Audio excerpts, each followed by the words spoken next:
Hi, good afternoon, and welcome back to the session today, wherein we're going to be starting a new unit. And this new unit is going to be looking into, reflective teaching. Hi, good afternoon, and welcome back. So just making sure that, obviously the recording is on. So we've got that in place. What I have in front of you is the unit specification for this unit. This particular unit, just to give you a bit of an overview and an introduction in terms of, what we're going to be studying in this unit, is primarily going to be looking at, reflective learning models, and obviously, why is reflective learning an important part of the teacher's toolkit?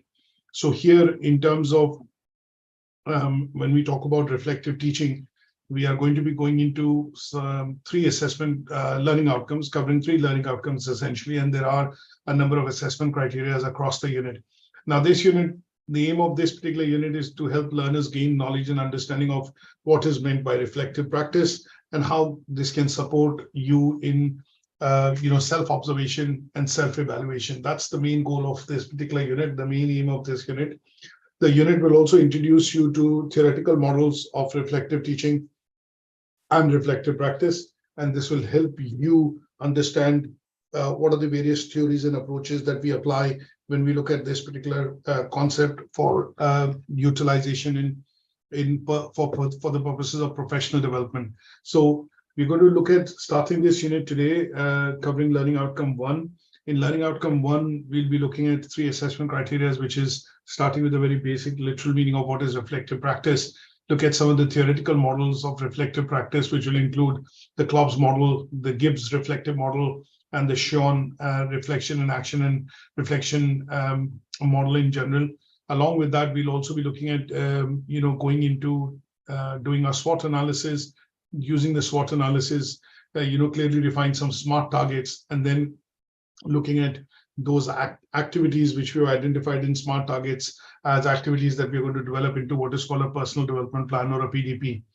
We'll also be looking at the benefits of why reflection is important within the concept of teaching, and how does reflection in teaching involve examining one's underlying beliefs about teaching and learning, and also the alignment of these beliefs in the actual classroom when we are looking at teaching and delivering any sort of a course or content as an instructor, as a teacher, tutor, lecturer, online teacher, and then ensuring that as an instructor we're able to critically look at how teaching can and the teaching tools that we use can be used for the purposes of creating positive learning experiences with our learners. So let's look at delving into the first learning outcome, and I'll shift you over to a presentation. This presentation, we've got a few slides that I've created, and they would cover the indicative content as well as the theoretical frameworks which are required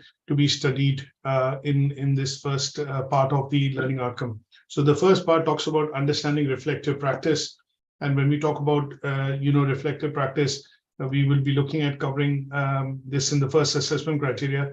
But what I would want to do is basically go on and discuss this from a point of view of, key terminology, which is related, to the unit, and will give you an overall, let's say, overview of what is going to be what is the content and what we are looking at studying from a point of view of reflective practices, reflective teaching, or essentially when we do reflective essays, why is it that it's important to look at getting this done? Because it allows us to evidence how effective our teaching is. So this brings us to the first question, which I think a lot of you would have also in your mind, would be, what is reflective practice? How do we define, reflective practice? So when I talk about reflective practice, what do I mean by that in particular? So when we talk about reflective practice, it's the ability, that we have to be able to reflect on one's, let's say, actions that we are going to take, and the attitude that we bring in terms of our own practice, and then in relation to our peers, and that would allow us to develop an engaging process of continuously adapting and obviously making sure that the teaching and learning that we do is adding to a positive experience for the learners. Now, in reflective practice, what we generally look at is that what we are going to do essentially as a teacher, as a tutor, as a lecturer, as an instructor, is that we are going to be continuously doing using the cycle of self-observation and self-evaluation. And this is done in order to understand our own actions, and these reactions or actions that are coming out of our teaching practices would prompt us to basically adapt them, modify them, and change and suit them to meet the needs of our learners in the classroom. The goal is not necessarily here to address a specific problem or a question as defined at the outset, but it will be a case wherein you need to observe, refine the practice or your approach, and do this on an ongoing basis to be able to ensure that the learning in the classroom is positive and it is favorable. Now, as I mentioned to you, the goal of reflective practice is essentially to enhance self-awareness and allow for professional growth, or self-observation and self-evaluation, which will allow for professional growth. Now, what we also want to be able to look at when we look at reflective practices, that it can be applied in very many different fields. Obviously, it can be applied in education, but it is very clearly applied in healthcare, because we get to see, people learning from their mistakes, or maybe learning, essentially, or being asked to learn primarily because of the reflections or observations that we do when we look at, people imparting or being involved in coaching and mentoring. And in some cases, we also get to see this happening primarily in social work. We see this in various areas of business. And obviously, this is all informed to basically look at, essentially helping in personal development on an ongoing basis. And because sometimes we as teachers, lecturers, tutors, instructors teach in very dynamic environments, sometimes where it also involves critical thinking and adaptability. And that is where this particular process or practice of observing one's own ways and methodology of teaching, and then evaluating our own self on some of the practices that we do, would allow us to refine our teaching practice in general on an ongoing basis. And that is what essentially is meant by reflective practice. Now, there are bits and pieces of it that we will get into with the assessment criteria. So I wouldn't want to repeat myself, because there are this first learning outcome is purely theoretical. It says understand reflective practice. So let's get into some of the assessment criteria, and then we'll look at also discussing some of the other aspects of it, which are related to the ACs that we are going to cover in learning outcome 1. Now, one of the things it talks about is explain the meaning of reflective practice. So when we look at reflective practice in the context of higher education, it is it is something that I would say is a theoretical framework which is often associated, with the work which has been done by Donald Sean.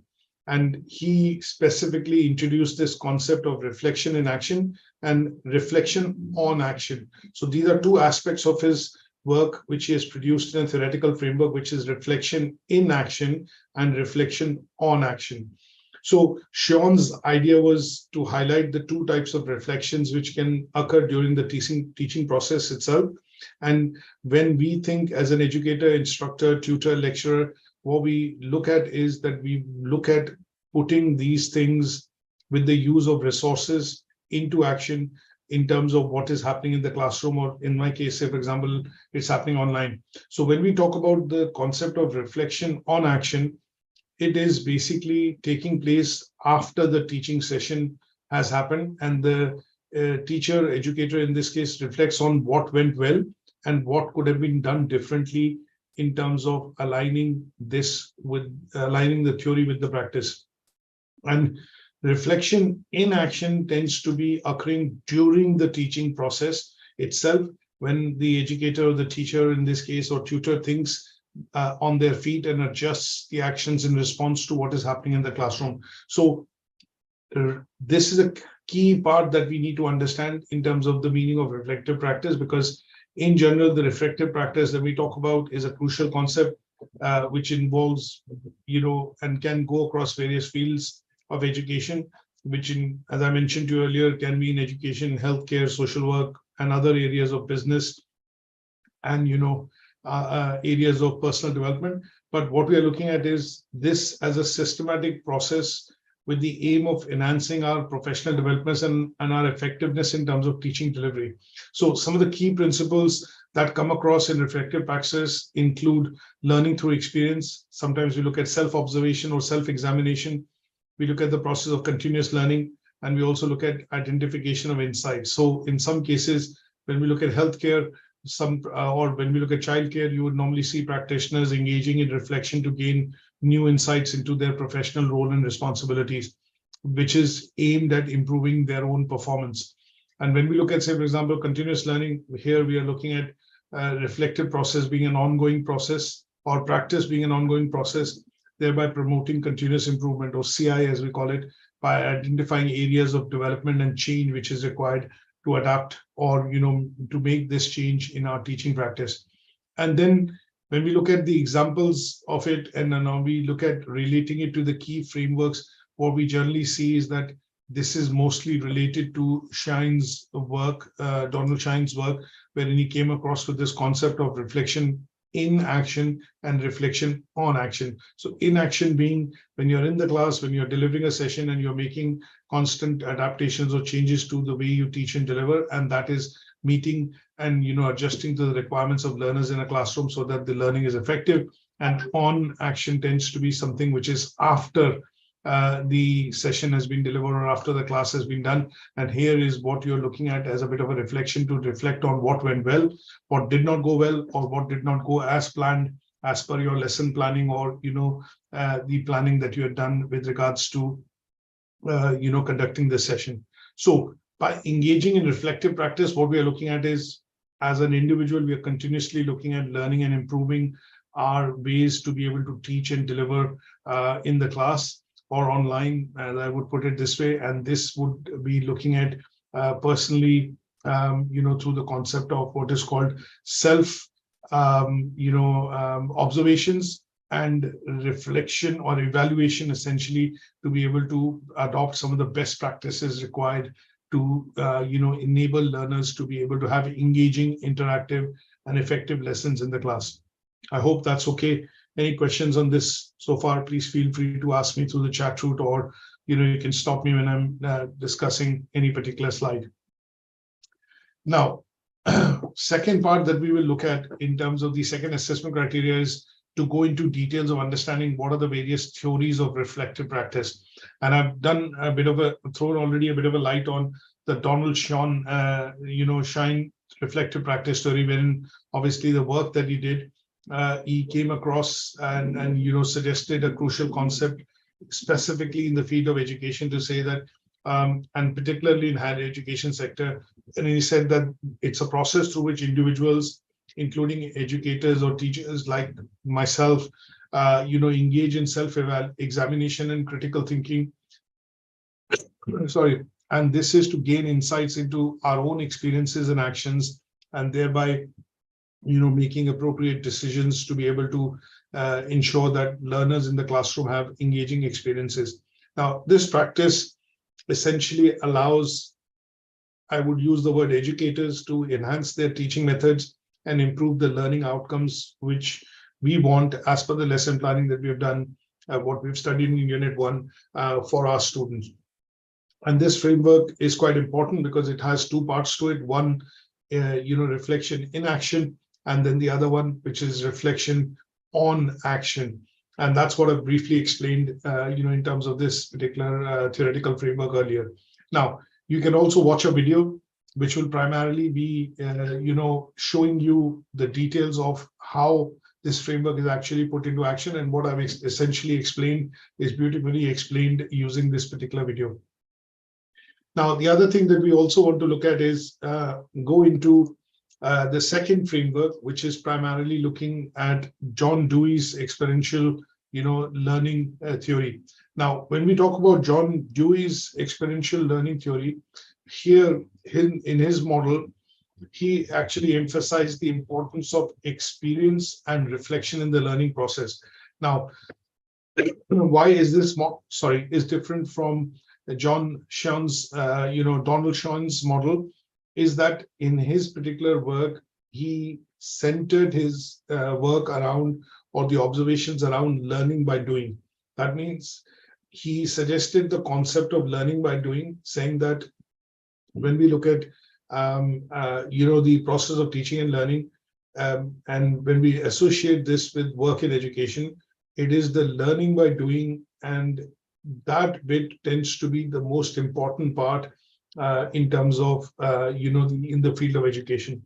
So his particular work can be understood if we go into some of the details that we look at, and they would be through, for example, learning through experience. When I said learning by doing, he basically looked at proposing certain aspects in his theory. One of that was essentially to look at learning through experience, which is where he believed, or Dewey in this case believed, that genuine learning occurs when individuals actively engage in experiences rather than passively receiving information. The second part that he suggested in his theory was to do with reflective thinking. Now, reflection or reflective thinking basically looks at when you experience, let's put it this way, when you experience something that learners should reflect on in terms of their experiences. So this reflection tends to be crucial for extracting meaningful insights from what you've delivered in your lesson in the class. The third point that he made in terms of importance within his theory was that he talked about contextual learning. Now, contextual learning was, he argued that learning should be situated in real life or real-time concepts or context, essentially relevant to the learner.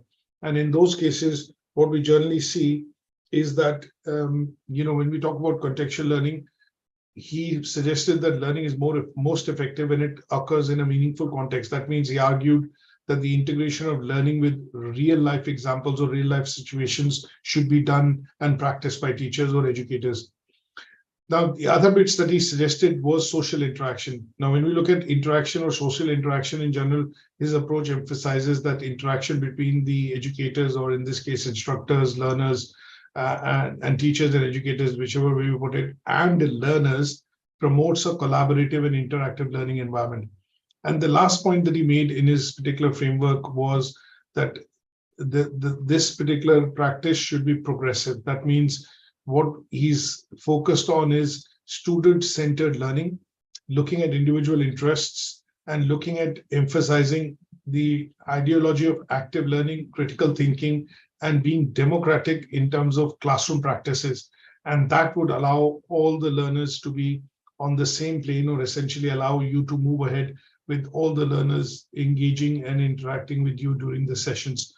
Now, his theory has had an influence on the educational practices, or I would say a significant impact, because this led to the development of what is called the modern pedagogy, promoting a more student-centered or a student-centric approach and a more hands-on approach to learning. So if I put it this way, just to give you an example, if I relate it to the apprenticeships which currently happen, or if you do a course through apprenticeships, or if you are on a job and you join and you're required to do on-job training, then this would be hands-on learning, or basically John Dewey's model or framework in action. And here, to illustrate what we can do, is look at a particular example of his experiential learning theory, which basically would look at a science class, if I put it this way. And in the science class, the students are tasked or given the task to conduct some experiments. So if you're, say, in a chemistry class or a biology class or a let's say a physics class, in a science class essentially, or a food and nutrition class, let's put it this way, or a physical education class in the school.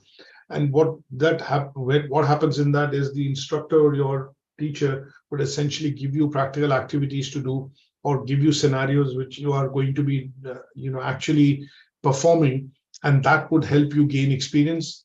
It will also help you learn from reflection in terms of what you did right, what you did not do right. It'll also promote the concept of problem solving or critical thinking. And then it'll also create a sense of community, in the sense that a lot of learners would work together because you've been asked to work together in groups to be able to complete that task. And that would allow an overall more satisfactory learning an experience to be created when these kind of activities are done using, say, for example, Dewey's experiential learning theory. So I hope that with that example, it is quite clear in terms of why this framework slightly differs from Donald Shine's framework of reflection in action and reflection on action. Now let's look at the third framework, which is talking about David Klopp's experiential learning, cycle. Now, when we talk about David Klopp's experiential learning cycle, his work predominantly that he conducted, was done more so on the basis of, people's learning styles. So when we talk about the VARC questionnaire or the learning styles, the VARC learning styles, that is where we look at, Klopp's experiential learning cycle, coming into practice. So here he looked at experiential learning, but based it on the four styles or four, learning styles through which learners essentially, learn or do the process of teaching and, in this case, learning. Now, his four styles were essentially, when we talk about the learning styles, he used those learning styles and created four different, let's say, proposed four different, let's say, quadrants. One of the quadrants on the x-axis was experimentation versus reflection. And on the y-axis, we see conceptualization versus experience. And he further defined them into four parts. One is concrete experience. The second is reflective observation. So concrete experience, reflective observation, abstract conceptualization, and active experimentation. Now, he further defined in terms of what they actually mean. So when we look at the Klopp's learning cycle, what we see is the concrete experience part of it is having the actual experience. That means you would want to do bungee jumping. You would want to, for example, go and drive a car around a racetrack, or you would want to go and experience playing golf. So this is basically learning from the actual experience. Reflective observation is based on the fact that you're reflecting on your experiences. That means things that you've done, and then you're basically sitting back and reflecting on what went right, what went wrong, what did you learn or what did you not learn, or how you could have done these things differently. And that tends to be what is called the reflective observation. Abstract contextualization is equivalent to what he said, thinking. So when we look at alternative words that he suggested, concrete experience is feeling. He related reflective observation to watching, and abstract conceptualization to thinking. So here you're learning from the experience. So here you're trying to maybe learn from the experience of others, maybe your own experience, but this is to do with abstract conceptualization. And then the last part was active experimentation, which is trying out what you have learned. So for example, in this case, if I look at, say, observing somebody, I've never driven a bicycle, say, for example, and when you look at somebody who has never driven a bicycle and you observe somebody doing it, and then what you do is you take the opportunity to do that yourself. So in those cases, what will happen is essentially, in some cases, what will happen is you would look at observing somebody, and then what you would do is by that observation, try and do it yourself. So this part that he proposed in terms of the four quadrants, he related this to effective learning, which he suggested that can be seen in a person's progress through the life cycle of these four stages. That means you start with having a concrete experience, then you go into having an observation of or a reflection of that experience, and then you form your own concepts, even though if they are abstract concepts, but you analyze and you create generalizations, or you look at certain aspects of it to reach or come to conclusions. And finally, what you do is you test the hypothesis, or you test it yourself to see in future situations, or if you were to start doing it yourself, how would it result into what is called learning experiences or new experiences. And that is where this cycle has become a backbone of how learning is seen as an integrated process, wherein each of this stage mutually supports the other stage and feeds into the next. And that is what this cycle essentially goes through when we see learners going through a particular phase of learning. Then after that, putting their learning into a bit of doing some observations and reflection, and then putting it into concepts that they would want to try out, and then finally actively experimenting them to see if this is something that they have learned or, being able to pick up. And that would be the whole aspect or the process of through which the learners go through in terms of developing, say, complex and abstract, or in this case, let me use the word critical thinking and problem solving approaches, which is what you're wanting the learners to do when you are looking at, managing them or, essentially doing certain activities with them. So his particular cycle talks about relating it to different styles, because people can be learning by looking at things visually. If they can also be looking at learning, by listening, which is auditory. They could also be reading and writing, and sometimes learners would be using a combination to look at kinesthetic part of it. So our understanding the brain's psychology to be able to put this into practice for learning is what essentially David Klopp's learning cycle is all about. And this is beautifully explained in this particular video that I've put together. And that video, I would suggest if you watch offline after this presentation, it will give you a very good understanding of how do we put David Klopp's cycle or experiential learning cycle into practice almost on a daily basis within our classrooms. And I've created, a few slides to basically, emphasize, the various 4 quadrants or areas which he proposed in his cycle. And they are, in these slides that I've explained for the purposes of, a bit more understanding. Now, overall, if I put it this way, Klopp's experiential learning cycle provides the framework that we use to understand our learners in the classroom and how they would be best suited. How do we best create the environment or activities which would be best suited for them to gain the learning or have the learning which could be done in the class, and thereby, looking at their learning styles, which could be visual, auditory, reading and writing, and then kinesthetic.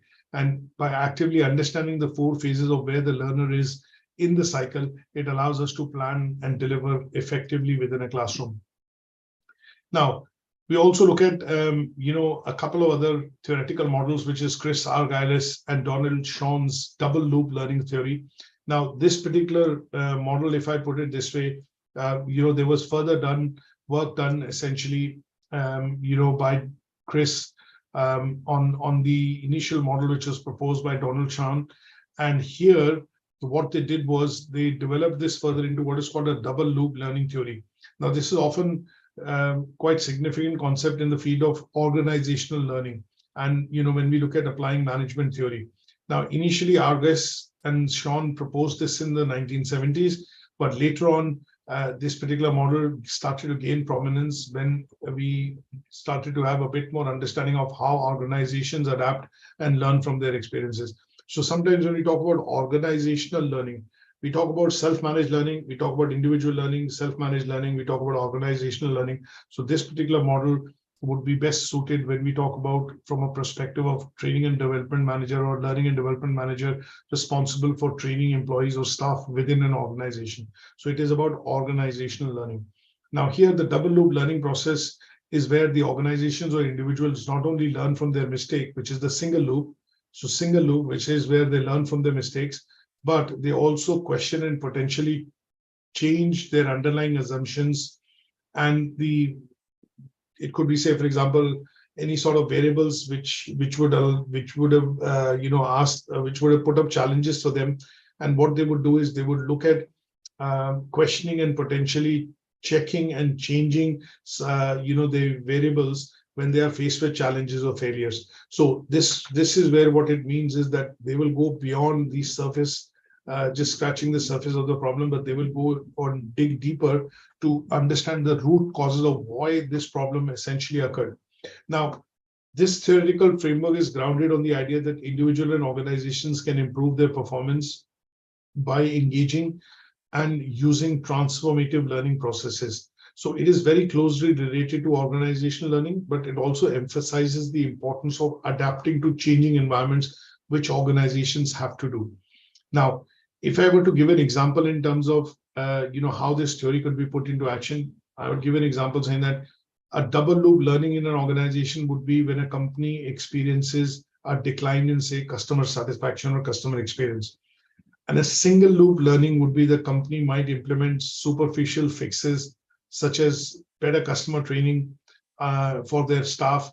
And that would, in the hope that this would improve the customer satisfaction overall and the image of the company overall over a point of time, over a longer period of time. Now, the double learning loop essentially here would mean that the company, instead of just doing the training of some of its staff to deliver better service, customer service, would not just stop at that, but they will also go into understanding the underlying assumptions and the customer needs if they are changing with time, to potentially understand why is there a drop in the customer satisfaction or customer experience when customers buy their products. And this would then inform their strategy in terms of the shift in strategy or changes that they would introduce, maybe on the product offering, maybe on how they engage with the customer, or in general their business.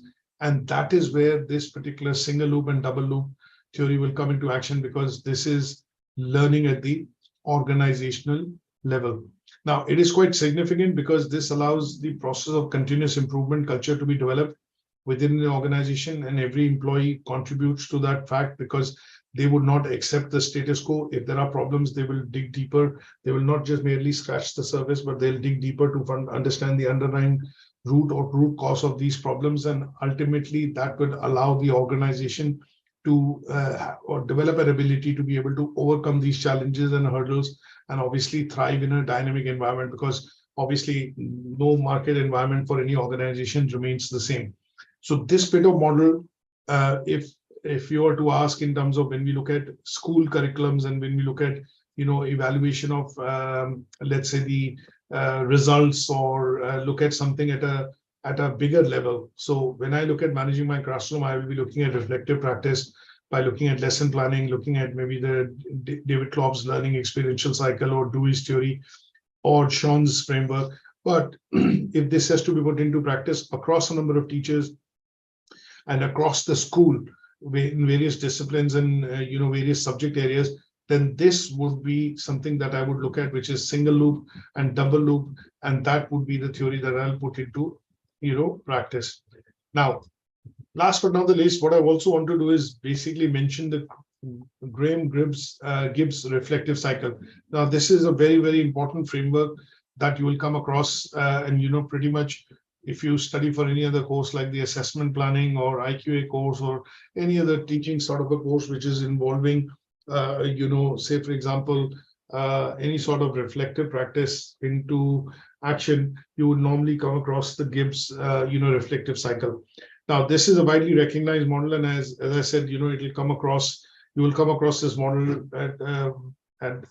in, let's say, in very different situations, in very many different situations. So here, this particular model, when he proposed 6 stages, and these 6 stages essentially are designed to facilitate a structured process for reflection of experiences, or reflection on the experiences, if I rephrase it and put it this way. So these 6, let's say these 6 stages that he proposed, he started off with description, wherein this is the initial stage wherein he described, when I say he, Gibbs described that the individuals describe their specific experience in terms of how they would have gone about, and it provides a very clear idea in terms of what the objective was, and how they went through it, or how they experienced it, and what happened during that experience. So this tends to be the description of the experience which the learner has essentially had while carrying out a particular task, activity, or any sort of activity that they've done in relation to their own capacity. The second would be the feeling. This stage explores the emotions and the feelings associated with the experience. Whether you had a good experience, you were ecstatic. Whether you had a bad experience, you were a bit negative. So here you're looking at exploring your emotions and feelings which are associated with the experience. And here you are encouraged primarily to express your emotional reactions, whether irrespective of the fact whether they are positive or negative. The third stage tends to be evaluation, and evaluation here means that individuals are critically evaluating the experience considering both positive and negative aspects. So you have got into a stage when you've had an experience, you've gone through it, you've had some reactions, but now you get into the phase wherein you're actually evaluating, you're actually digesting them, or basically looking at why they were positive or why they were negative. Then you go into the analysis stage, which allows you to dig deeper into some sort of an explanation that you would need to seek out. And that would be, you would be looking at doing the analysis wherein you'll say pretty much uncover factors that contributed to those outcomes, whether positive or negative. And then you look at the underlying reasons of how and when, or why this has happened. You'll go to conclusion after your analysis, and in this stage, you are basically drawing up conclusions that this worked well, this did not work well, this did not go well. And if these are continued, then because of the insights that you've got, the observations that you've got, and the experience of implication of those experiences that you've had, what you're able to do is draw a conclusion which will allow you to adapt them for any future actions that you do. And the last is action plan. That means at this stage, you are basically having everything in hand. That means you have the insights, you have the lessons learned, you have the implications if it is not carried out in a particular way or does not meet that requirement. And then you are putting it into action so that by planning, you're putting it into action so that this sort of an experience, where if it's negative, does not happen in the future. And how would you go about dealing with such situations in the future is where you would document the action plan. Now, what do these theories, essentially tell us when we look at reflective practice? So in conclusion, if I put it this way, that these theories essentially, or theories or models essentially offer us different perspective on what is reflective practice at an individual level, at an organizational level, and how it is important for professional development, improving the process of teaching and learning in the class, and looking at decision making. If I look at reflection on action process of Donald Shawn's theoretical model.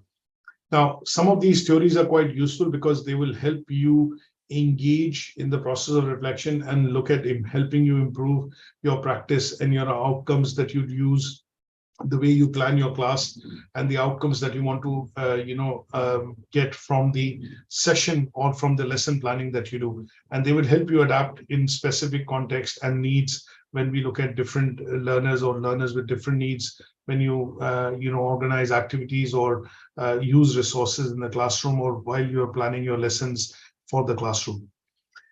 So I hope this particular assessment criteria about theories and frameworks is clear. If you have any questions, feel free to ask me.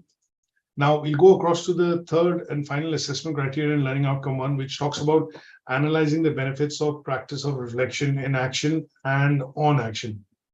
So here, what we are looking at doing is basically going into Donald Shawn's or Donald Shine's theoretical framework, wherein he proposed 2 routes: reflection in action and reflection on action. And when we look at these, there are a number of benefits that we look at of the 2 aspects that we look at when we put this into practice. So benefit, benefit to the practice of reflection in action and reflection on action would allow us to deal with, say, for example, surprising incidents that may happen in a learning environment. It might also help you, overall, generically speaking, it might also help you to, become a bit more responsible and a bit more resourceful, specifically drawing on your knowledge from previous experiences. And then how would you apply them to new experiences if they were to happen within a class or within a classroom that you're conducting?